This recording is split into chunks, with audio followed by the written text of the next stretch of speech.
सहारा India परिवार के सर्वेसर्वा सुब्रत रॉय का 14 नवंबर की रात निधन हो गया। सुब्रत रॉय के निधन के बाद लोगों के मन में कई तरह के सवाल आ रहे हैं। खासकर सहारा में जिन लोगों का पैसा फंसा हुआ है, उन्हें सबसे ज्यादा चिंता सता रही है कि उनका पैसा कैसे वापस मिलेगा। देश के बड़े उद्योगपतियों में से एक सुब्रत रॉय सहारा का साम्राज्य सहारा इंडिया से लेकर फाइनेंस, रियल एस्टेट, मीडिया और हॉस्पिटैलिटी समेत कई अन्य सेक्टर्स में फैला हुआ था।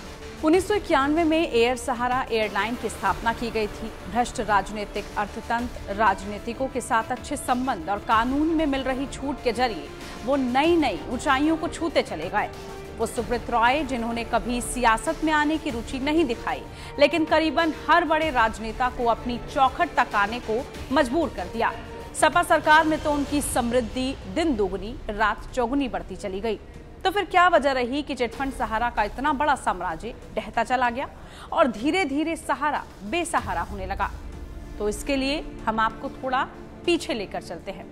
सुब्रत रॉय सहारा के घर शादी थी और उसके घर पहुंचने वालों में भारत के प्रधानमंत्री रहे अटल बिहारी वाजपेयी, गृह मंत्री रहे लालकृष्ण आडवाणी, यूपी के मुख्यमंत्री रहे मुलायम सिंह यादव, विपक्ष के कई नेता, पूरा बॉलीवुड, क्रिकेट और उद्योग जगत के कई सितारे पहुंचे थे। मुलायम सिंह यादव और बॉलीवुड शहंशाह अमिताभ बच्चन तो हर आने जाने वालों का स्वागत कर रहे थे। ऐसा भव्य आयोजन देखकर हर कोई दंग रह गया था। हर तरफ इसकी चर्चा हो रही थी। लेकिन आयोजन में कांग्रेस के कोई बड़े नेता नहीं दिखे, न सोनिया गांधी न राहुल गांधी। सवाल भी उठे कि क्या इन दोनों नेताओं को आयोजन में बुलाया ही नहीं गया, या वो निमंत्रण पाने के बाद भी जानबूझकर नहीं आए।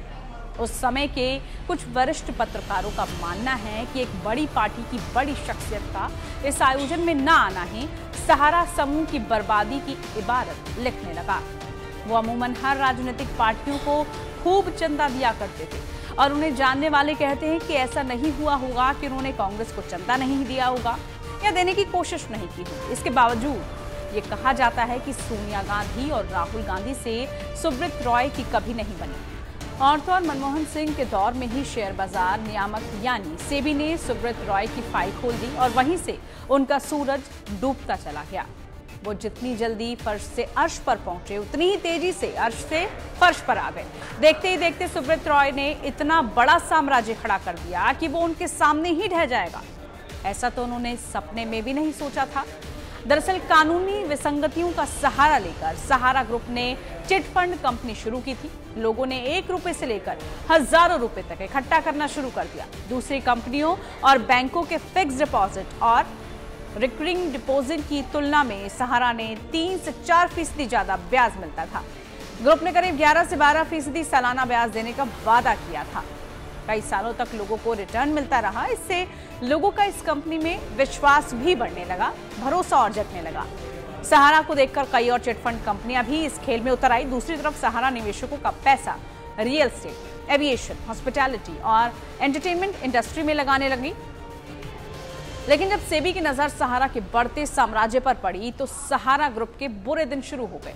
सहारा ग्रुप की कंपनी प्राइम सिटी के आईपीओ से हुई सुब्रत रॉय के पतन की शुरुआत। उन पर 2 कंपनियों में नियमों के खिलाफ लोगों से पैसे निवेश करवाने का आरोप लगा। इसके लिए उन्हें जेल तक जाना पड़ गया। साल 2008 में सेबी ने उन पर किसी भी और कंपनी के नाम पर निवेश लेने पर रोक लगा दी थी। सेबी ने सहारा पर इतनी सख्ती की कि वो छटपटा कर रह गया। सेबी ने इस ग्रुप के 25,000 करोड़ वसूल कर अपने पास रख लिए। 28 फरवरी साल 2014 को सुप्रीम कोर्ट के आदेश पर लखनऊ पुलिस ने उन्हें हिरासत में ले लिया। सुप्रीम कोर्ट ने सुब्रत रॉय को 25,000 करोड़ रुपए निवेशकों को लौटाने के लिए कहा था और रॉय 2 साल तक तिहाड़ जेल में रहे और साल 2016 से पैरोल पर जेल से बाहर आए थे। तब से लेकर आज तक ये केस चल रहा है और निवेशकों का पैसा लौटाने की तलवार ग्रुप पर आज तक लटकी हुई है। साल 2013 में सहारा समूह के प्रमुख सुब्रत रॉय सहारा ने उन पर कानूनी मामले चलने के पीछे सोनिया गांधी को जिम्मेदार ठहराया था। हालांकि उन्होंने सोनिया गांधी का नाम लिए बिना उन पर निशाना साधा था। उन्होंने कहा था कि उन्हें राजनीतिक प्रतिशोध का शिकार बनाया गया है। उन्होंने साल 2004 में हुए आम चुनावों के बाद किसी भारतीय को देश का प्रधानमंत्री बनाने का समर्थन किया था। हालांकि सुब्रत रॉय ने इस बयान को लेकर किसी का नाम नहीं लिया था, लेकिन उनका इशारा साफ तौर पर इटली में जन्मी कांग्रेस अध्यक्ष सोनिया गांधी की तरफ ही था। साल 2004 के लोकसभा चुनावों में कांग्रेस की जीत के बाद सोनिया गांधी के प्रधानमंत्री बनने की संभावनाएं चल रही थी, लेकिन उन्हें पीछे हटना पड़ा था और मनमोहन सिंह प्रधानमंत्री बने थे। उस समय विपक्ष ने सोनिया के विदेशी मूल की होने के चलते उन्हें पीएम बनाने का विरोध किया था। रॉय ने कहा कि ये सब मेरे पीएम पर भावनात्मक बयान के बाद हुआ और रिजर्व बैंक और सेबी ने सहारा इंडिया पर हमला बोल दिया। ये सब साल 2006 से ही शुरू हो गया था। हालांकि सच्चाई क्या है ये तो वही दोनों पक्ष जानते होंगे, लेकिन इतना तो तय है कि कथित तौर पर कानून की खामियों और भ्रष्ट आर्थिक तंत्र का फायदा उठाकर और सियासी दलों से नजदीकी बढ़ाकर सहारा ग्रुप ने जिस बुनियाद पर अपना इतना बड़ा साम्राज्य खड़ा किया था, उसके इस अंजाम पर अधिकतर लोग हैरान नहीं है। अगर आपको ये वीडियो अच्छी लगी हो तो उसको लाइक शेयर जरूर कीजिए। साथ ही बने रहिए times now Bharat digital platform के साथ। नमस्कार।